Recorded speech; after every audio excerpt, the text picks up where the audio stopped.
The Summa Contra Gentiles is one of the best-known books by St Thomas Aquinas, written during c. 1259 to 1265. It was probably written to aid missionaries in explaining the Christian religion to and defending it against dissenting points of doctrine in Islam and Judaism. To this end, Aquinas may rely on a substantial body of shared doctrine, especially tenets of monotheism. In the case of Judaism, the shared acceptance of the Old Testament is scripture, and in the case of Islam, the shared tradition of Aristotelian philosophy. Whereas the Summa Theologia was written to explain the Christian faith to theology students, the Summa Contra Gentiles is more apologetic in tone, as it was written to explain and defend the Christian doctrine against unbelievers, with arguments adapted to fit the intended circumstances of its use, each article refuting a certain heretical belief or proposition, instead of a mere elucidation of the length and breadth of Christian doctrine. Aquinas explains specific core articles of Christian belief, date and composition. The work was written over a period of several years, between 1259 and 1265. In the spring of 1256, Thomas was appointed regent master in theology at Paris, and one of his first works upon assuming this office was Contra, Impunience Dei Cultumae Religionem, defending the mendicant orders, which had come under attack by William of St. Amour. During his tenure from 1256 to 1259, Thomas wrote numerous works, and he was working on Summa Contra Gentiles by the time he left Paris. From Aquinas' autograph, Torrell identified the first 53 chapters of Book 1 as having been written in Paris based on studies of the parchment and the ink used, according to a tradition that can be traced to shortly after Thomas' death. The Summa Contra Gentiles was written in response to a request made in 1259 for a book that would help the Dominican missionaries in Spain to convert the Muslims and Jews there. The request was made by Raymond of Penafit, a Dominican friar and advisor to James I of Aragon. Raymond had been active in the Christian proselytization of the Moors and Jews in the Kingdom of Aragon since the 1240s. To this end, Raymond instituted the teaching of Arabic and Hebrew in several houses of the friars, and he also founded priories in Murcia and in Tunis. Additionally, he went to help establish the church in the recently conquered island of Majorca. Raymond's request to Thomas was transmitted by fellow Dominican Ramon Martí, one of 8 friars appointed to make a study of Oriental languages with the purpose of carrying on a mission to Jews and Moors. The historicity of this account has been questioned in modern scholarship. Arguments adduced include the lack of an explicit dedication to Raymond, the evidence that substantial portions of Book 1 were complete by mid-1259, and the suggestion that the work makes no effort to address tenets of Islam specifically. Later in 1259, Thomas left Paris and returned to Naples, where he was appointed as general preacher by the provincial chapter of the 29th of September 1260. In September 1261 he was called to Orvieto as conventual lector responsible for the pastoral formation of the friars unable to attend a studium generale. It was in Orvieto that Thomas completed Summa Contra Gentiles, which was followed by the Catena Aurea, and minor works produced for Pope Urban IV such as the Liturgy for the newly created Feast of Corpus Christi and the Contra Eras Graecorum. Parts of the text have survived in Aquinas' autograph, kept in the Vatican Library as Lat. 9850.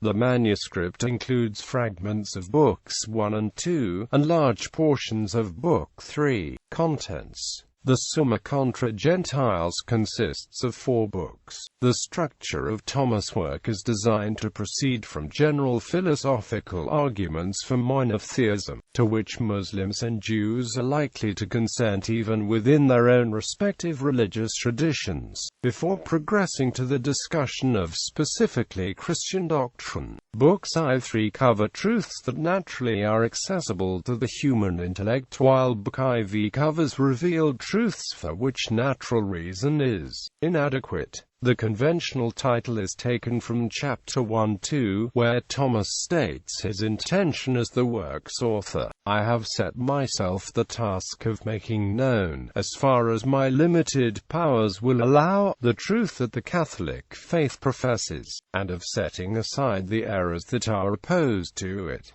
To use the words of Hilary, I am aware that I owe this to God as the chief duty of my life, that my every word and sense may speak of him. The first book begins with general questions of truth and natural reason, and from Chapter 10 investigates the concept of monotheistic God. Chapters 10 to 13 concerned with the existence of God, followed by a detailed investigation of God's properties. The second book is dedicated to the creation.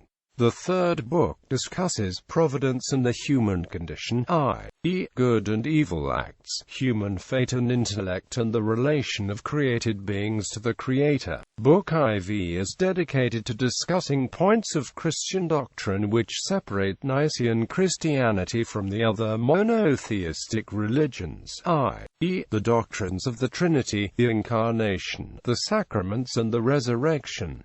Editions and translations. Giuseppe Chante, a leading Hebrew expert of his day and professor of theology and philosophy at the College of St Thomas in Rome, was appointed in 1640 by Pope Urban VIII to the mission of preaching to the Jews of Rome in order to promote the conversion. Quote, in the mid-1650s, Chantes wrote a monumental bilingual edition of the first 3 parts of Thomas Aquinas' Summa Contra Gentiles, which includes the original Latin text and a Hebrew translation prepared by Chantes, assisted by Jewish apostates. The Summa Divi Thomae Aquinatis Ordinus Predicatorum Contra Gentiles quam Hebreus elocuta. Until the present this remains the only significant translation of a major Latin scholastic work in modern Hebrew. The first modern edition of the work is the one by Uccelli, republished in 1918 as part of the Editio Leonina. Appendices to the first 3 books based on the orthograph were edited as vols. 13 and 14 of the Leonine edition. The Leonine text was re-edited, with corrections, by P. Mark C. Pera and P. Carmelo, and published with Maria T. Torino, Rome, in 1961. Modern translations have been published in English, German, Spanish and French. Bibliography. Matthew Kostelecki, Thomas Aquinas' Summa Contra Gentiles, A Mirror of Human Nature. Leuven, Peters, 2013. ISBN 97890-429-2747-6. John Tolan, Thomas Aquinas, Summa Contra Gentiles, in D.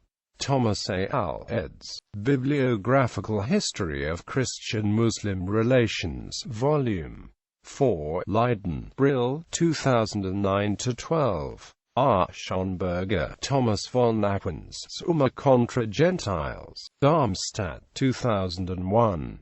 C. Chang, Engaging Unbelief, A Captivating Strategy from Augustine and Amp. Aquinas. Downers Grove Hill, 2000. H. Poping, Weisheit als Wissen des Ursprungs, Philosophie und Theologie in der Summa Contra Gentiles, des Thomas von Aquin. Freiburg, 1997. R. Burns, Muslims, Christians, and Jews in the Crusader Kingdom of Valencia. Cambridge, 1984. J. Waltz, Muhammad and the Muslims in St. Thomas Aquinas. Muslim World 66, 81-95. T. Murphy, The Date and Purpose of the Contra Gentiles. Haythorpe Journal 10, 405-15. Jean-Pierre Torrell, Op. St. Thomas Aquinas, The Person and His Work, Volume 1. Washington, D.C., Catholic University of America Press, 1996. J. M. Casciaro, El Dialogo Teologico de Santo Tomás con Musulmanes y Judíos. Madrid, 1969. A. Herger, Hypothesis sobre la Genesis de la Summa contra Gentiles y del Pugio Fide. Angelicum 51, 533-57. M. Hassan y Palacios, El Verismo Teológico de Santo Tomás de Aquino. Homnia AD, Francisco Coda en su jubilación del Profesorado, Estudios de Erudición Oriental. Zaragoza, 1904, pp. 271-331. L. Gettino, La Summa contra Gentiles y el Pugio Fide. Vergara, 1905.